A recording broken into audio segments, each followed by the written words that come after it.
merindukanmu, ya Allah yang hidup. Jiwaku haus kepadamu, ya Allah yang hidup. Jiwaku merindukanmu,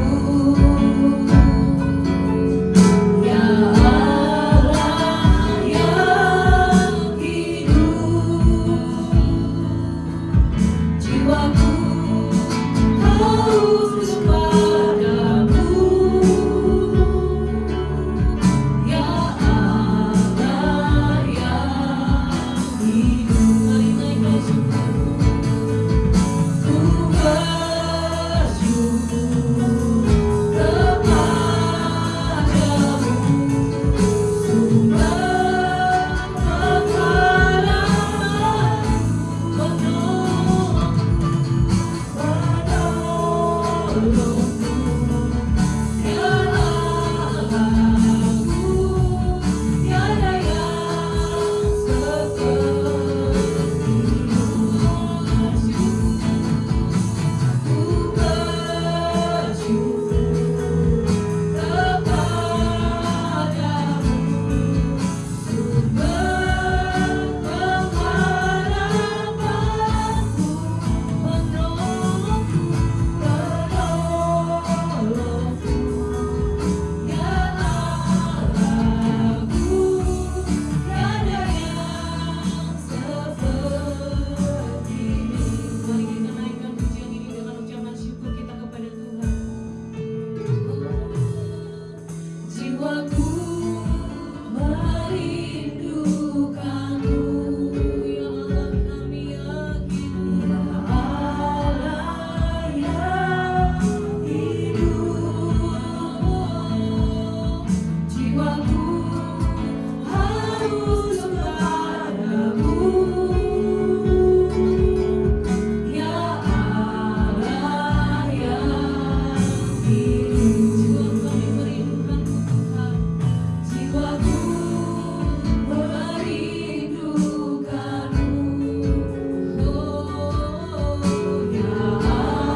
kita masuk dalam pujian penyembahan kita, sebelum kita menikmati dari hadirat Tuhan, mari terus kita perkatakan Mazmur 91 agar itu terjadi dalam hidup kita. Amin. Mari kita perkatakan Mazmur 91 dalam lindungan Allah.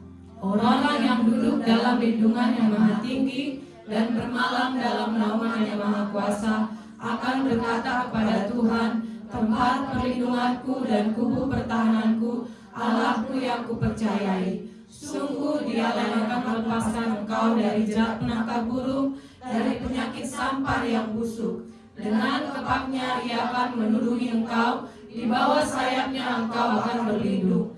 Kesetiaannya ialah perisai dan pagar tembok. Engkau tak usah takut terhadap kedahsyatan malam, terhadap panah yang terbang di waktu siang, terhadap penyakit sampar yang berjalan di dalam gelap, terhadap penyakit menular yang mengamuk di waktu petang. Walau 1000 orang rebah di sisimu dan 10.000 di sebelah kananmu, tetapi itu tidak akan menimpamu. Engkau hanya menontonnya dengan matamu sendiri dan melihat pembalasan terhadap orang-orang fasik. Sebab Tuhan ialah tempat perlindunganmu, yang maha tinggi telah kau buat tempat perteduhanmu. Malapetaka tidak akan menimpa kamu, dan tulah tidak akan mendekat kepada kemahmu. Sebab malaikat-malaikatnya akan diperintahkannya kepadamu untuk menjaga engkau di segala jalanmu. Mereka akan menatang engkau di atas tangannya, supaya kakimu jangan terantuk kepada batu. Singa dan ular tedung akan kau langkahi. Engkau akan menginjak anak singa dan ular naga. Sungguh hatinya melekat kepadaku, maka aku akan meluputkannya. Aku akan membentenginya, sebab ia mengenal namaku. Bila ia berseru kepadaku, aku akan menjawab. Aku akan menyertai dia dalam kesesakan. Aku akan meluputkannya dan memuliakannya. Dengan panjang umur akan kukenyangkan dia, dan akan kuperlihatkan kepadanya keselamatan daripadaku. Haleluya, haleluya, haleluya.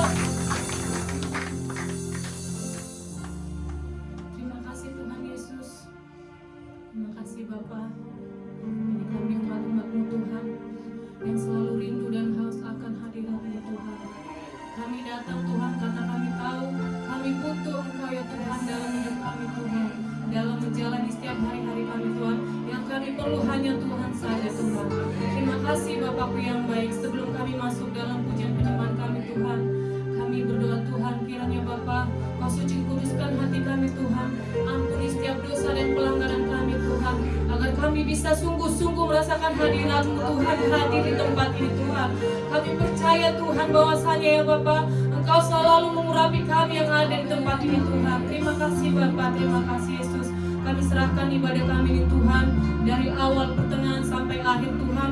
Dan kiranya Tuhan kami bertahta Tuhan, dan biarlah setiap pujian penyembahan yang kami naikkan Tuhan itu menyenangkan hati-Mu.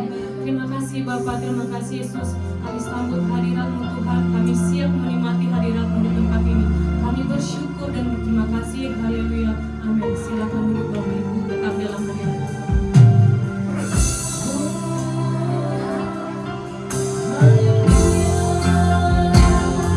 Mari naikkan syukur Bapak Ibu. Mari naikkan syukur kepada Tuhan. Haleluya.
kedamaian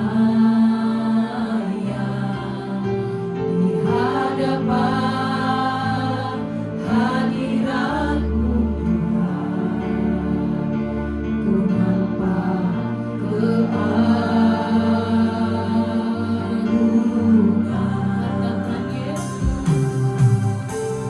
Yesus, ku sembah Kau.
Terima kasih buat hadirat-Mu. Buat kami rasakan Tuhan. Terus urapi setiap kami ya Tuhan. Terus urapi setiap kami yang ada di tempat ini. Haleluya. Kalau kami mau hidup hanya untuk-Mu saja Tuhan. Apapun tak bisa menjauhkan kami daripada kasih-Mu ya Tuhan. Baik masalah, baik penyakit apapun itu tidak bisa menjauhkan kami daripada-Mu Tuhan. Terima kasih Yesus. Sungguh kami bangga punya Tuhan seperti Engkau. Sungguh kami bangga punya Yesus seperti Engkau. Terima kasih Tuhan. Haleluya. Terima kasih Tuhan. Haleluya.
saja yang layak kami puji, sebab hanya Engkau saja yang layak kami sembah Tuhan. Terima kasih Bapa, biar setiap pujian penyembahan kami Tuhan menyukakan hati-Mu Tuhan. Dan kami mau lebih lagi Tuhan menyenangkan hati-Mu lewat pujian kami Tuhan. Kami mau bersorak meninggikan nama-Mu Tuhan. Yang siap bersorak mari sama-sama katakan amin. Shalom Bapak Ibu semuanya. Kita siap untuk memuji Tuhan lebih lagi. Amin. Mari tos satu kanan kiri kita katakan Tuhan Yesus dahsyat. Haleluya. Kita angkat pujian ini dengan hati yang bersuka. Amin.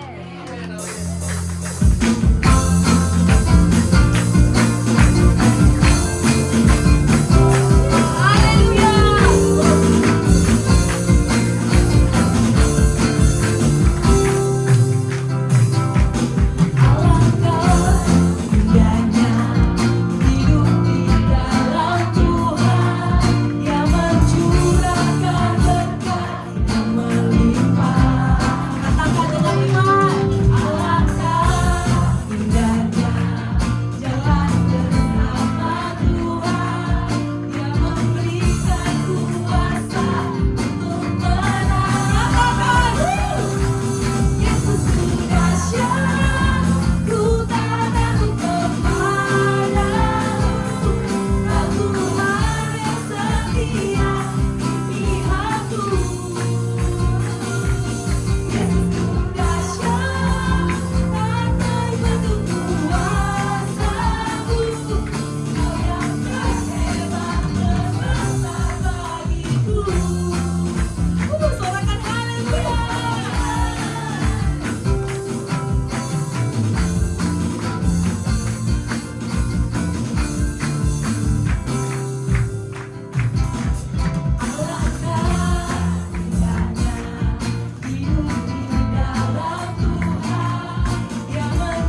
Ibu tetap dalam hadirat Tuhan. Kita akan mendengarkan firman Tuhan. Sebelumnya kita akan memberikan persembahan. Mari kita bersatu dalam doa. Kembali kami mengucap syukur ya Tuhan. Terima kasih ya Bapa. Kami sudah menaikkan pujian penyembahan kami di hadapan-Mu Tuhan. Tuhan, biarlah kiranya Tuhan pujian penyembahan yang kami sudah naikkan ya Bapa boleh menyenangkan hati Tuhan ya Bapa. Terima kasih Tuhan untuk kesempatan di pagi hari ini Tuhan. Kami juga akan memberikan Tuhan sedikit penghasilan kami Tuhan Yesus untuk menabur di rumah-Mu ini ya Bapa. Memberikan persembahan yang terbaik kami ya Bapa.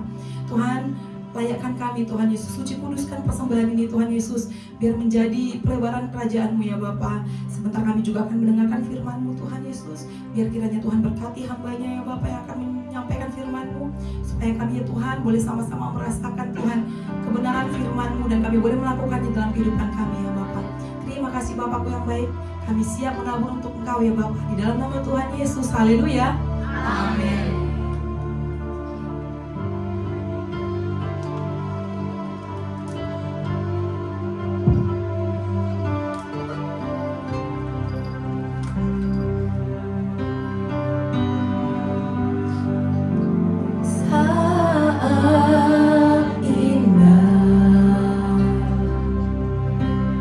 Berhadapan denganmu,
Terima kasih ya Tuhan atas hadirat-Mu ya Tuhan yang selalu menyertai kami selama bulan ini, selama minggu ini. Terima kasih untuk berkat-berkat-Mu, penyertaan-Mu, kasih setia-Mu ya Tuhan yang telah Kau curahkan pada kami selama kami menjalani hidup kami. Ampuni ya Tuhan jika kami masih melakukan salah dan dosa ya Tuhan. Dan berkati sebentar lagi kami akan mendengar firman-Mu. Berkati mulut lidah bibir hamba-Mu dalam menyampaikan firman Tuhan ini ya Tuhan. Berkati firman ini bisa menjadi berkat, kekuatan, dan bisa menjadi fondasi ya Tuhan di dalam kehidupan kami ke depannya. Terima kasih ya Tuhan, terima kasih Bapa yang surga, terima kasih Roh Kudus, di dalam nama Tuhan Yesus kami sudah berdoa dan mengucap syukur yang sama-sama percaya kita katakan amin. Puji Tuhan. Silakan duduk Bapak Ibu Saudara. Terima kasih untuk WL Singer, tim musik, dan semua tim yang sudah melayani pada minggu hari ini. Shalom semuanya. Puji Tuhan. Sekarang minggu pertama udah makin rame nih Pak. Ibadah pertama udah makin rame. Puji Tuhan. Ya puji Tuhan kita udah bisa melewati minggu-minggu di minggu-minggu akhir di bulan ini. Sekarang kita sudah di minggu terakhir di bulan Juni dan bulan Mei. Sebentar lagi kita akan masuk bulan Juni. Nah, jadi rayon kita itu memberikan tema pada bulan ini. Kita banyak sekali membahas tentang Roh Kudus, dan pada akhir minggu ini, di bulan ini, tema yang diberikan itu adalah Blasphemous Spirit atau menghujat Roh Kudus.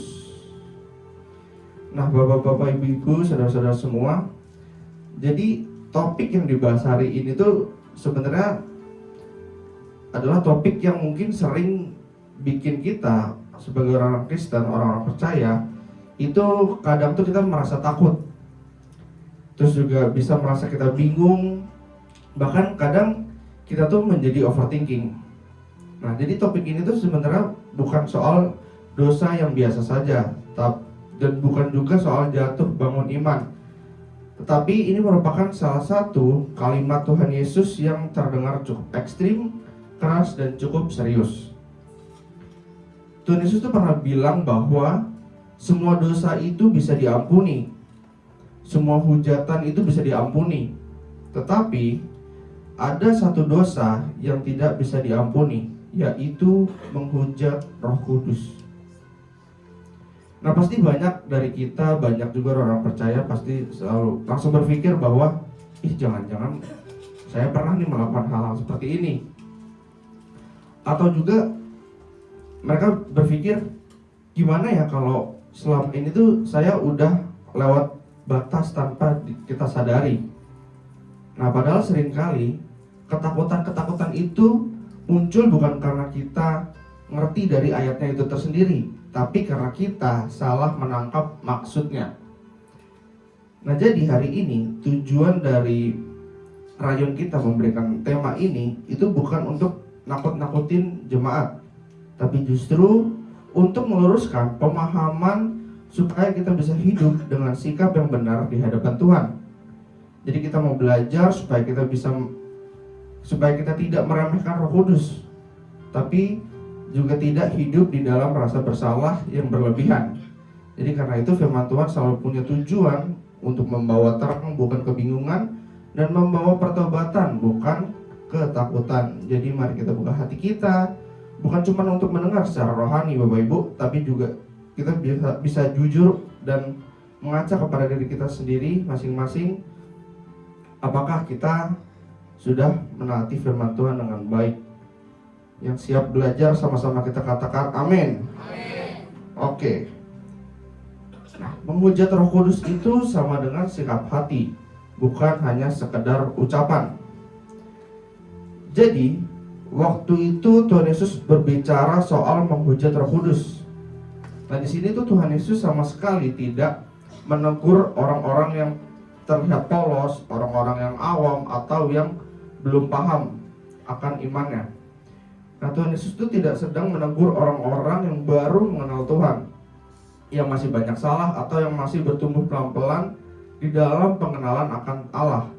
Nah, konteks dari ayat yang diberikan oleh rayon kita itu sangat penting supaya kita tidak salah menangkap maksud dari perkataan Tuhan kita. Nah, Alkitab itu mencatat bahwa pada saat itu Tuhan Yesus sedang berbicara kepada orang-orang Farisi. Ini merupakan kelompok yang secara rohani dianggap paling paham pada zaman itu. Mereka adalah kelompok yang paling paham, paling taat, dan dianggap paling religius. Di sini mereka hafal akan Taurat-Taurat Tuhan. Mereka rajin datang beribadah, ketat menjaga hukum agama, dan sangat serius di dalam hal-hal yang berbau rohani. Nah, di mata manusia itu mereka merupakan sebuah teladan, mereka merupakan sebuah figur di dalam iman pada saat itu. Tetapi di hadapan Tuhan, pengetahuan rohani yang tinggi itu ternyata tidak menjamin hati yang rendah dan taat. Nah, orang-orang Farisi ini tuh bukan cuma mendengar cerita tentang mujizat Tuhan kita, yaitu Tuhan Yesus, dari orang lain. Mereka melihat sendiri bagaimana pada saat itu orang buta bisa melihat, orang lumpuh bisa berjalan, dan orang yang kerasukan setan itu bisa dilepaskan. Di sini mereka menyaksikan karya-karya Allah yang nyata, terbuka, dan tidak bisa diperdebatkan dengan akal sehat kita manusia.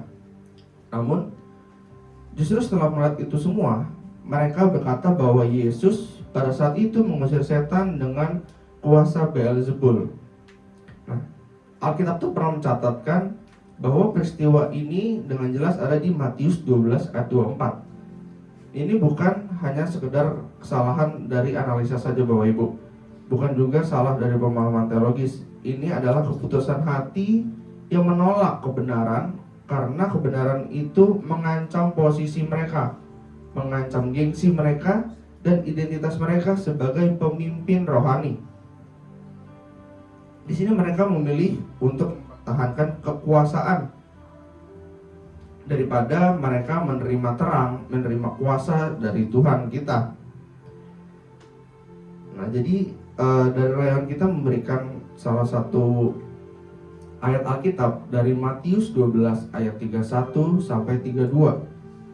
Nah, jadi di tengah situasi itu Tuhan Yesus itu pernah berkata dengan sangat tegas di dalam Matius 12 ayat 31 sampai 32. Saya akan bacakan di Matius 12 ayat 31 terlebih dahulu. Sebab itu aku berkata kepadamu, segala dosa dan hujat manusia akan diampuni, tetapi hujat terhadap Roh Kudus itu tidak akan diampuni. Jadi ayat ini itu merupakan sebuah fondasi utama dari penjelasan Tuhan Yesus tentang dosa terhadap hujat Roh Kudus. Tuhan Yesus itu dengan sengaja memulai dengan menegaskan bahwa segala dosa itu dapat diampuni, untuk menunjukkan bahwa kasih dan belas kasihan Allah itu tidak pernah kekurangan atau terbatas. Nah, jadi dengan kata lain, tidak ada dosa yang terlalu besar bagi pengampunan Tuhan. Namun di tengah keluasan itu, Tuhan Yesus itu mau menunjukkan adanya suatu kondisi hati yang membuat pengampunan itu tidak bisa bekerja, yaitu ketika seseorang secara sadar dan terus-menerus menolak pekerjaan Roh Kudus. Nah, jadi Bapak Ibu di sini tuh itu bukan merupakan soal ucapan yang keliru atau emosi yang terlepas kendali, melainkan penolakan yang disengaja terhadap terang yang sudah jelas. Nah, jadi pengampunan itu tersedia tapi ditolak dari dalam hati manusia itu sendiri. Kemudian lihat selanjutnya di Matius 12 ayat 32, Tuhan berbicara, apabila seorang mengucapkan sesuatu menentang anak manusia, ia akan diampuni. Tapi jika ia menentang Roh Kudus, ia tidak akan diampuni. Di dunia ini tidak, dan tidak di dunia yang akan datang. Nah, jadi di ayat ini melanjutkan dan memperjelas apa yang waktu itu Tuhan Yesus maksudkan di ayat sebelumnya. Di sini tuh Tuhan Yesus mau menunjukkan bahwa kesalahan karena keterbatasan pengertian, kebingungan iman, bahkan penolakan sementara itu masih berada di dalam jangkauan pengampunan Allah. Namun ketika seseorang dengan sadar menentang Roh Kudus, pribadi yang bekerja itu menginsafkan manusia akan dosa dan menuntun kepada pertobatan, maka jalan menuju pertobatan itu sendiri akan ditutup oleh Tuhan. Nah, jadi karena Roh Kudus itu adalah sarana Allah untuk membawa kita manusia kembali kepada Tuhan, untuk Jadi menolak Roh Kudus itu berarti menolak proses pertobatan itu sendiri. Jadi di sini yang tertutup itu bukan kasih Allah, melainkan hati manusia terhadap kebenaran yang menyelamatkan. Nah, jadi karena itu menghujat Roh Kudus itu bukan berarti kita pernah kecewa kepada Tuhan, marah di dalam doa, atau menangis karena hidup kita terasa berat. Alkitab itu penuh dengan contoh orang-orang yang jujur di hadapan Tuhan dalam pergumulan mereka, dan Tuhan itu tidak menolak mereka. Tuhan tidak alergi terhadap pertanyaan, keluhan, atau air mata kita sebagai umat percaya. Nah, menghujat Roh Kudus itu adalah ketika seseorang itu tahu mana yang benar, tapi ia tidak mau tunduk. Melihat terang, tapi dengan sengaja mereka memilih berjalan di dalam kegelapan. Nah, Tuhan itu membedakan antara orang yang jatuh karena kelemahan dengan orang yang menolak karena keras hati. Yang satu masih bisa dipulihkan, yang lain itu menutup diri terhadap pengampunan dosa. Nah, jadi di mata Tuhan, yang paling menentukan itu bukan tentang tampilan luar atau aktivitas rohani kita, tetapi hati yang mau bertobat dan dibentuk oleh kebenaran. Nah, kemudian ada pertanyaan, kenapa dosa ini itu tidak bisa diampuni? Mungkin banyak orang percaya, banyak juga dari kita berpikir bahwa dosa menghujat Roh Kudus itu tidak bisa diampuni karena Tuhan kita itu kejam, Tuhan kita itu tidak sabar, Tuhan kita tuh sudah kehabisan belas kasihan. Nah, pemikiran-pemikiran ini itu sering muncul karena ayatnya itu terdengar keras, apalagi kalau kita baca tanpa konteks yang utuh. Padahal kalau kita membaca seluruh Alkitab dengan jujur dan menyeluruh, gambaran Allah yang kita temukan itu justru sangat berbeda. Kalau kita baca dari Kejadian sampai Wahyu, kita melihat Allah yang luar biasa panjang sabarnya, Allah yang setia, dan Allah yang terus memberikan kesempatan kepada kita manusia yang jatuh berulang kali. Tuhan itu sabar terhadap manusia yang keras kepala,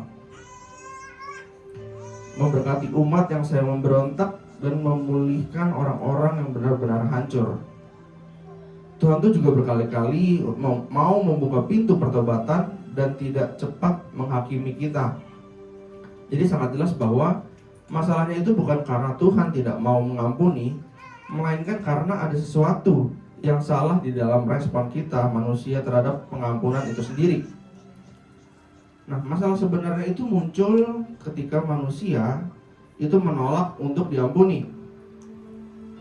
Jadi kita tahu bahwa Roh Kudus itu adalah roh pribadi Allah yang bekerja di dalam hati manusia untuk menegur, menyadarkan akan dosa, dan menuntun kita manusia kepada pertobatan yang sejati.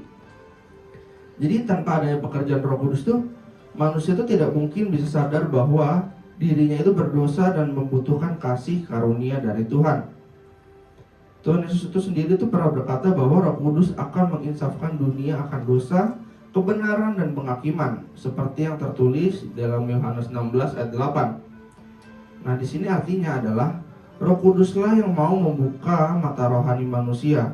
Namun ketika seseorang terus-menerus menolak teguran dari Roh Kudus itu, mengabaikan suaranya dan menutup telinganya terhadap kebenaran, maka penolakan itu tidak bisa berhenti di satu momen saja, Bapak Ibu.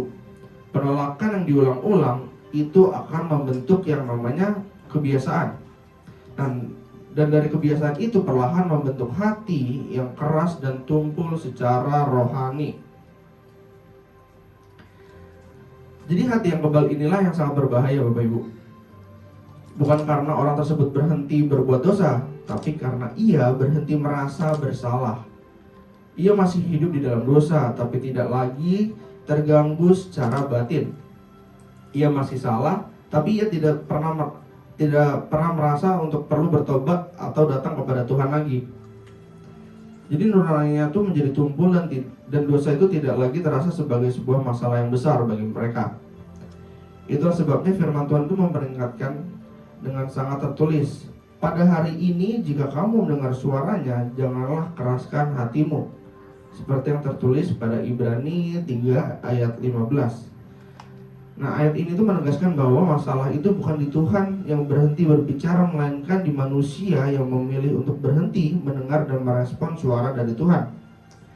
Jadi dosa menghujat Roh Kudus itu tidak diampuni bukan karena kasih Allah itu terbatas atau pengampunan Tuhan ada batasnya Bapak Ibu. Tapi pengampunan ini itu selalu tersedia, tapi tidak ditolak. Nah, respon manusialah yang mati, bukan belas kasihan Tuhan. Jadi keadaan seperti seseorang yang mengunci pintu dari dalam, lalu menyalahkan orang di luar karena tidak bisa masuk. Jadi selama pintu hati kita itu masih terbuka, selama seseorang masih mau ditegur, disadarkan, dan bertobat, maka pengampunan dari Tuhan itu akan selalu ada. Tapi ketika pintu itu ditutup rapat oleh kesombongan, pembenaran diri, dan penolakan terhadap kebenaran, maka bukan karena Tuhan tidak mau masuk, melainkan karena kita manusia memilih untuk tidak mau membuka. Nah, selanjutnya bentuk penghujatan Roh Kudus di zaman modern ini. Jadi hari ini mungkin kita tidak secara terang-terangan mengatakan bahwa karya Tuhan itu berasal dari setan seperti orang Farisi zaman dulu. Tetapi dari sikap hati yang sama itu bisa muncul dengan bentuk yang jauh lebih halus dan tidak terasa. Misalnya ketika Roh Kudus menegur kita soal dosa-dosa tertentu, tapi kita tuh lebih memilih untuk langsung membenarkan diri kita. Kita sebagai manusia pastinya sering mencari-cari alasan, atau kita merasa bahwa keadaan kita itu berbeda. Atau ketika firman Tuhan dengan jelas menyinggung gaya hidup kita, tapi kita justru berusaha menyesuaikan firman dengan hidup kita, bukan menyesuaikan hidup kita dengan firman Tuhan itu sendiri. Nah, jadi perlahan tanpa kita sadari, kita tuh mulai mengatur ulang standar kebenaran berdasarkan kenyamanan diri kita sendiri, bukan berdasarkan kebenaran firman Allah. Alkitab itu pernah berkata di dalam Roma 1 ayat 21 bahwa manusia bisa mengenal Allah, tetapi tidak memuliakan Dia sebagai Allah, sehingga pikiran mereka itu bisa menjadi gelap. Nah, jadi proses ini itu sering dimulai dari hal-hal kecil yang terlihat sepele. Seperti kita tahu kebenaran tapi tidak mau tunduk kepada kebenaran itu. Kita tahu sesuatu itu salah tapi kita tuh sering bilang, semua orang juga begitu. Kita tuh tahu bahwa Tuhan sedang menegur tapi kita bilang, udahlah nanti aja lah bertobatnya. Nah, kita tuh tahu bahwa itu tuh tidak benar, tapi kita selalu bilang, belum sekarang lah. Jadi penundaan itu yang terlihat mungkin terlihatnya seperti hal-hal yang ringan dan tidak berbahaya. Itu lama-lama bisa berubah menjadi sebuah kebiasaan, lalu bisa berubah lagi menjadi sebuah pembenaran. Dan akhirnya itu bisa berubah menjadi sebuah penolakan permanen yang ada di dalam hati kita. Nah, jadi menghujat Roh Kudus di zaman sekarang itu sering sekali tidak lagi berbentuk sebuah penolakan yang keras dan terang-terangan, tapi bentuknya itu lebih banyak muncul di dalam seperti sikap sinis, keras kepala, dan hati yang mulai kebal terhadap kebenaran-kebenaran. Kita tuh tahu itu salah, tapi kita tuh tetap terus menjalani karena kita sudah terbiasa. Kita tuh tahu bahwa Tuhan tuh sudah menegur kita, tapi kita perlahan mematikan suara itu dengan distraksi, kesibukan, atau pembenaran diri. Efesus 4 ayat 30 itu pernah mengingatkan dengan sangat jelas, dan janganlah kamu mendugakan Roh Kudus, yaitu Roh Allah. Nah, ini tuh menunjukkan bahwa Roh Kudus itu bukan sekedar pengaruh atau perasaan, tetapi Roh Kudus ini itu adalah sebuah atau suatu pribadi yang bisa didukakan, bukan karena Roh Kudus kita itu lemah, tapi karena manusia itu terus-menerus menolak pimpinannya yang lembut. Jadi proses ini tuh bukan terjadi di dalam satu hari, tapi berjalan perlahan, berjalan halus, dan seringkali kita tidak sadari. Jadi semakin sering kita mengabaikan suara Roh Kudus, maka semakin tumpul juga kepekaan rohani kita terhadap dosa. Nah, semakin lama hal yang dulu membuat kita gelisah itu mulai terasa biasa saja. Sampai pada akhirnya seseorang itu bisa hidup di dalam dosa tanpa lagi merasa bersalah, tanpa lagi merasa perlu bertobat, dan tanpa lagi merasa butuh Tuhan. Nah, jadi itulah sebabnya firman ini tuh bukan diberikan untuk menakut-nakuti kita, tetapi untuk menyadarkan dan memperingatkan sebelum hati kita tuh menjadi terlalu jauh dan terlalu keras untuk kembali. Nah, kemudian ada tanda-tanda kita belum mengucap Roh Kudus.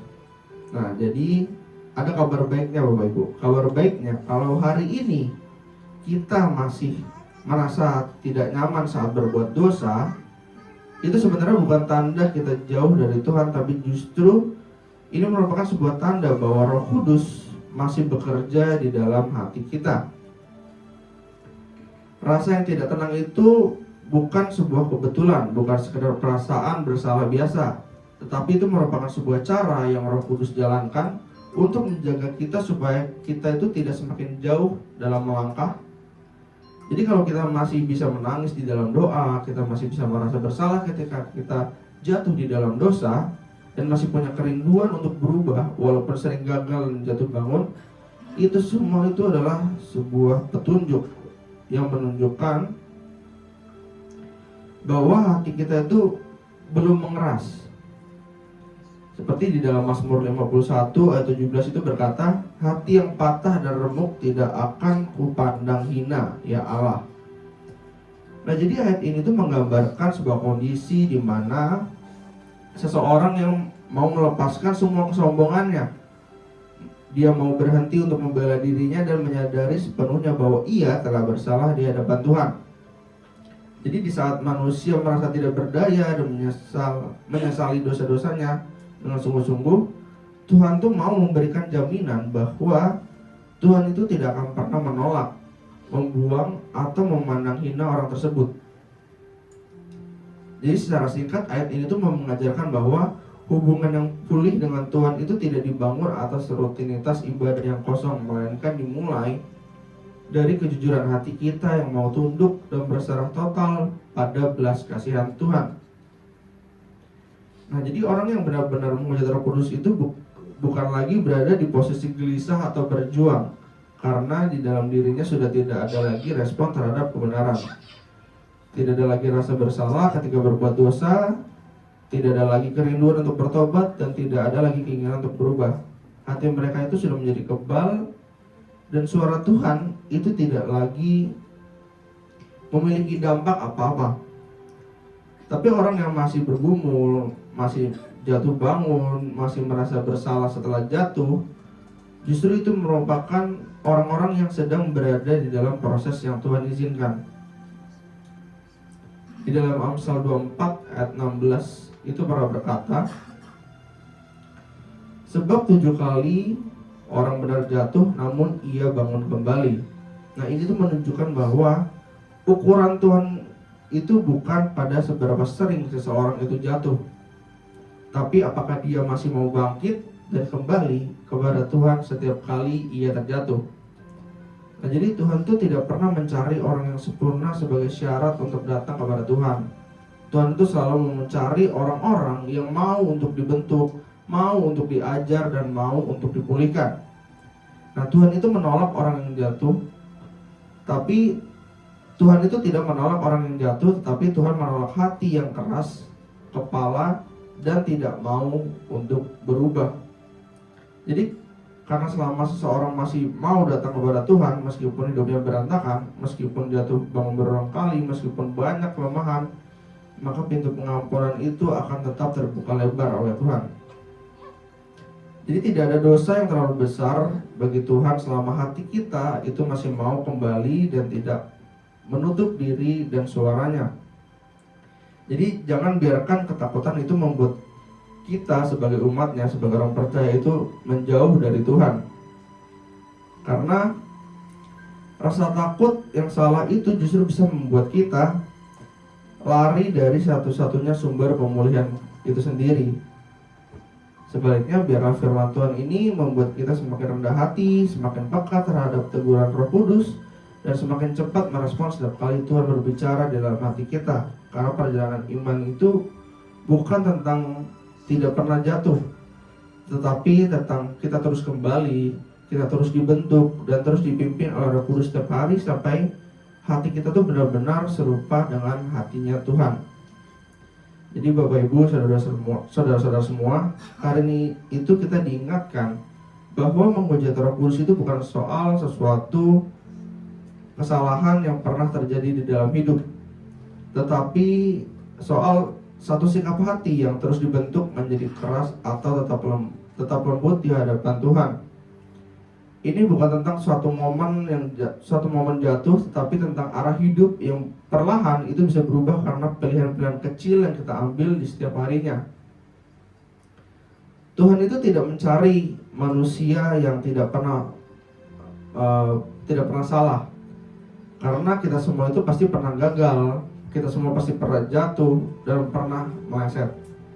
Tetapi Tuhan itu mencari hati yang tidak mengeraskan diri, hati yang tetap mau untuk ditegur, hati yang tetap mau kembali, dan hati yang tetap mau dibentuk meskipun kita sudah jatuh berkali-kali. Jadi selama hati kita masih mau ditegur, selama kita masih merasa tidak nyaman ketika menjauh dari kebenaran, dan selama kita masih mau punya kerinduan untuk bertobat serta kembali kepada Tuhan, itu semua adalah tanda bahwa Roh Kudus itu masih bekerja di dalam diri kita. Itu berarti pintu kasih karunia Tuhan itu masih terbuka dan Tuhan masih dengan sabar menarik kita kembali kepadanya. Jangan lupa, pengampunan Tuhan itu bukan sesuatu yang jauh dan sulit atau sulit dijangkau, tapi selalu tersedia bagi hati yang mau rendah dan mau kembali. Karena masalahnya itu bukan pada seberapa sering kita jatuh, tapi apakah kita masih mau datang kepada Tuhan setiap kali kita jatuh. Nah, jadi mari kita jaga kepekaan kita terhadap Roh Kudus di dalam keseharian kita. Jangan kita membiasakan diri untuk menunda-menunda ketaatan. Jangan kita meremehkan teguran kecil dari Tuhan, dan jangan menganggap remeh hal-hal yang sebenarnya sedang Tuhan pakai untuk membentuk kita. Karena seringkali itu kejatuhan besar itu tidak dimulai dari pemberontakan besar, tapi dari penolakan kecil yang dibiarkan terus menerus. Jadi selama Roh Kudus itu masih bisa kita dengar, selama itu juga kasih karunia Tuhan masih bekerja, dan selama itu juga Tuhan masih sedang membentuk kita menjadi pribadi yang serupa dengan Kristus. Semua yang percaya sama-sama katakan amin. Oke, puji Tuhan. Saya mengundang Goyang Singer untuk naik ke depan.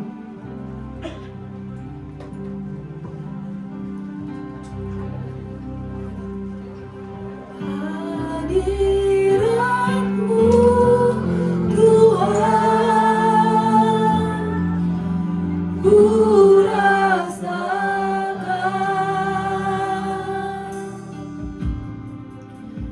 kekudusan-Mu Bapa, penuhiku.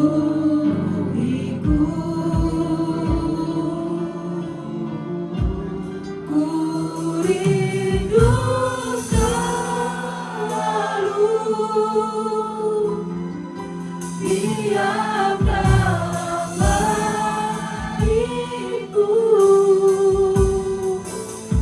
menikmati kasih hadirat-Mu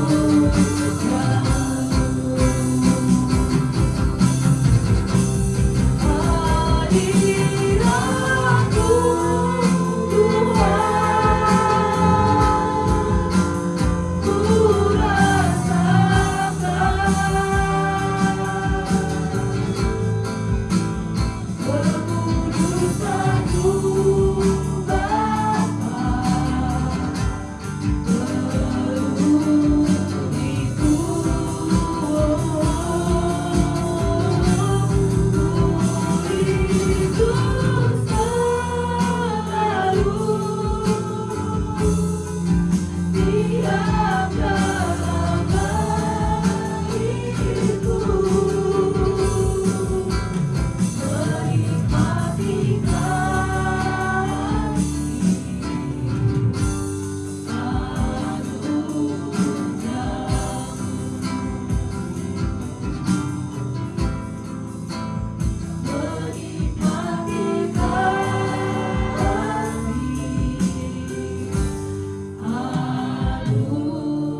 Yesus, terima kasih Tuhan untuk firman-Mu hari ini Tuhan.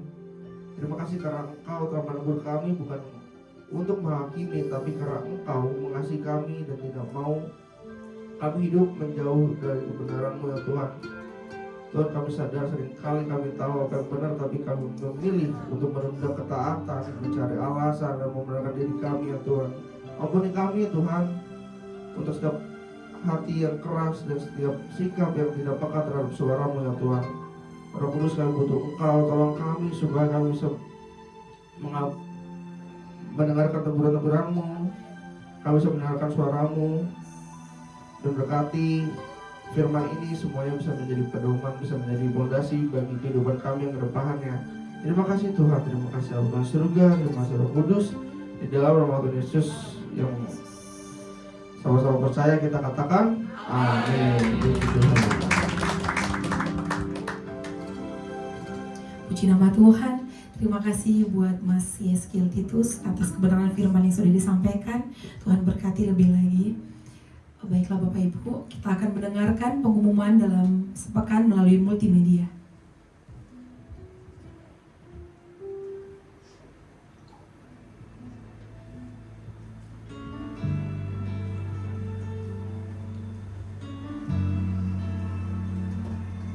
Salam jemaat Tuhan.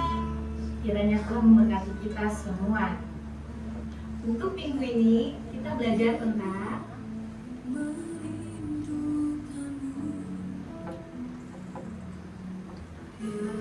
kami segenap pekerja di tempat ini dan semua jemaat Tuhan mengucapkan terima kasih untuk hambanya atas firman Tuhan yang disampaikan.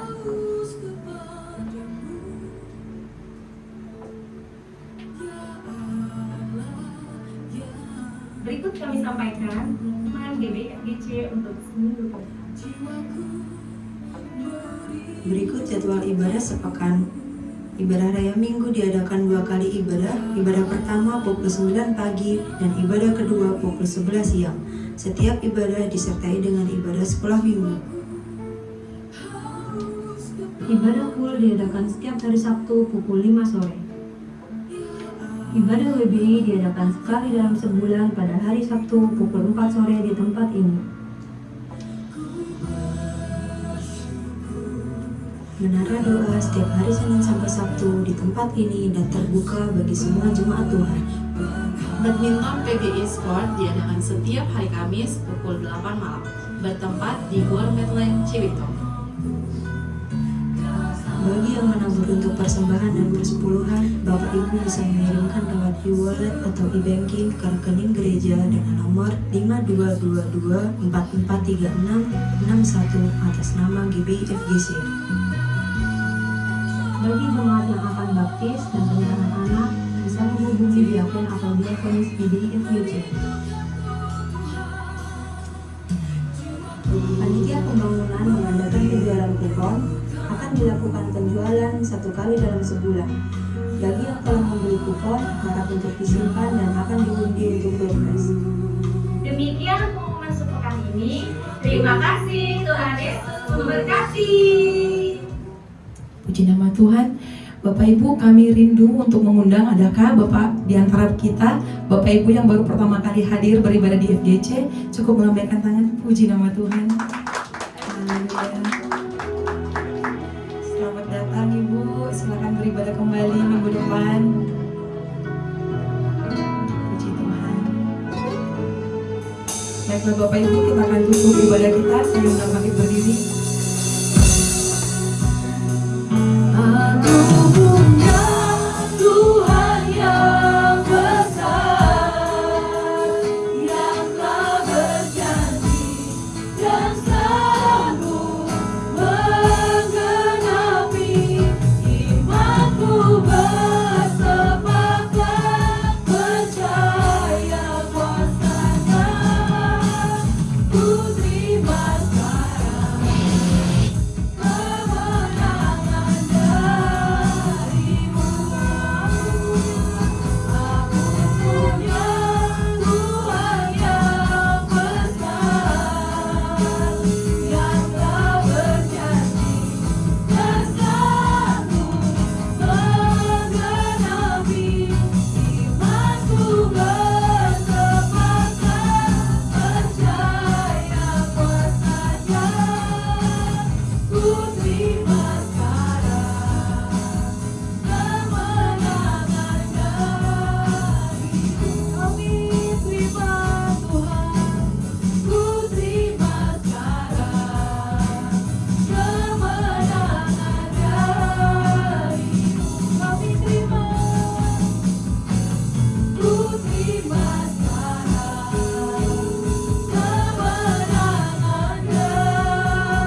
Terima kasih Bapak yang baik.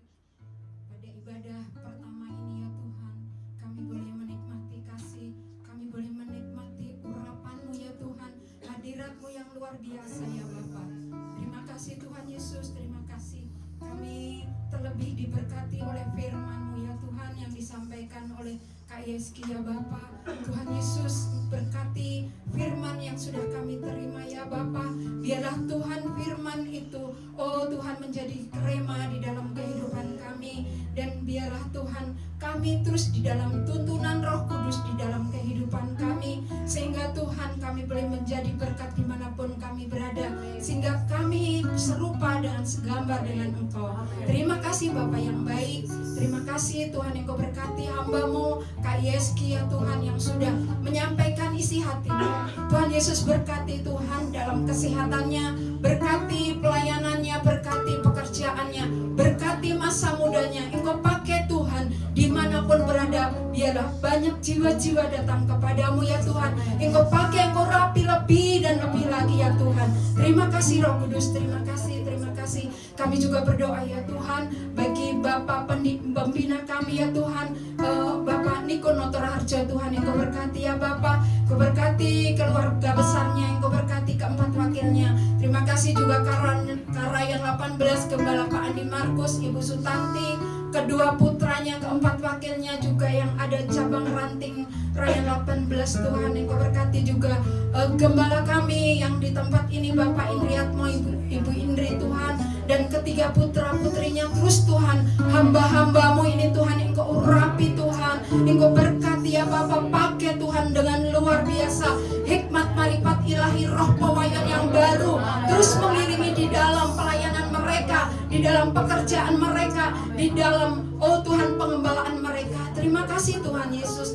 Terima kasih Bapak. Kami berdoa bagi jemaat-Mu yang sudah hadir pada pagi hari ini. Kami percaya Tuhan Engkau sudah memberkati pribadi lepas pribadi, keluarga demi keluarga, suami istri, anak-anaknya Bapak. Diberkati Tuhan, apa saja yang dikerjakan Tuhan buat berhasil di dalam nama Yesus. Terima kasih ya Bapak, terima kasih Tuhan yang Kau berkati yang melayani pada ibadah pagi hari ini Tuhan, baik WL Singer, imam-imam musik, multimedia, asar kolektan, guru-guru sekolah minggu, petugas keamanan, semuanya diberkati Tuhan. Pakai kami Tuhan lebih ya Tuhan. Biarlah pengurapan mengiringi setiap kehidupan kami. Terima kasih ya Bapak, terima kasih. Juga kami berdoa ya Tuhan bagi bangsa dan negara kami Tuhan.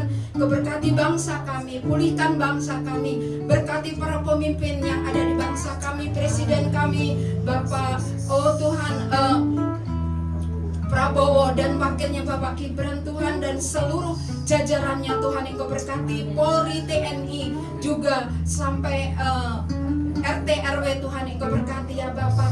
Biarlah Tuhan di dalam tugas-tugas mereka Tuhan ada roh takut, roh kebijaksanaan yang dari Engkau, semuanya untuk kebaikan bangsa kami. Terima kasih, pulihkan perekonomian yang ada di bangsa kami ya Tuhan. Terima kasih Tuhan, terima kasih. Kami juga, oh Tuhan Yesus, berdoa bagi persembahan yang sudah kami berikan ya Bapa.